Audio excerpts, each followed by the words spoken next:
بە ڕواندنی 1 ملیۆن نەمام ڕێژەی سەوزایی لە هەرێمی کوردستان بۆ ئاستێکی پێوانەیی بەرز دەکرێتەوە کە چاوەڕوانیەوەی لێ دەکرێت لە چەند ساڵی داهاتوودا کاریگەری ئەرێنی لە سەرژیانی هاوڵاتیان و ژینگەی هەرێمی کوردستان دەربکەوێت.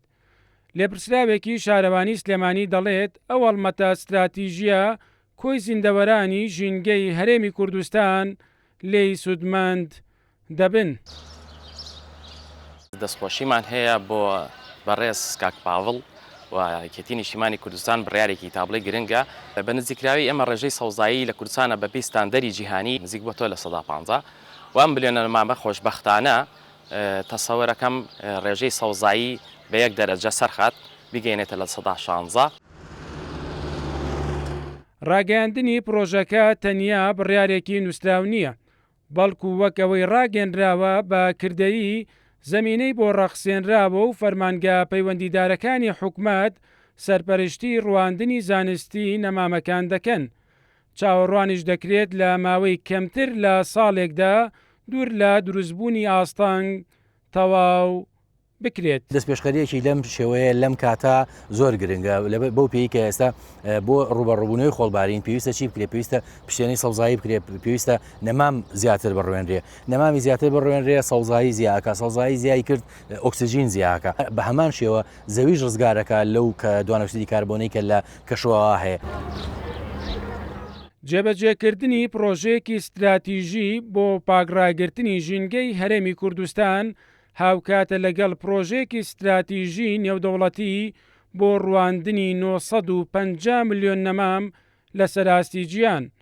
بەو پێش بڕارەکەی باڤڵ جەلال تاڵەبانی سەرۆکی یەکێتی نیشتیمانی کوردستان.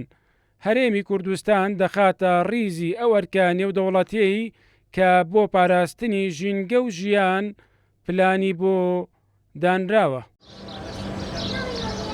پانتایی سەوزایی کە زیای کرد ئەو کاتە هاوسەنگی بینی ئۆکسسیژین و دووەم ئۆکسید و گازەکانی تر زیاکات. بێگومان ئەم هەنگاوە هەنگاوێکی زۆر پیرۆزە و هاوکاتە لەگەڵ بڕیار و ئەجندەی نەتەوەیەکگرتوەکان بۆ ڕۆژی جیهانی ژینگە کە ئەوانیش بڕیارێکیان ناوە 950 ملیۆن دار لە وڵاتانەی کە دووچاری کەم پانتایی سەوزایی بوون بڕوێنن. بێگومان هەموو سیستمێکی ژینگە بەبێ بوونی سەوزایی سیستمەکە ئفلیجە.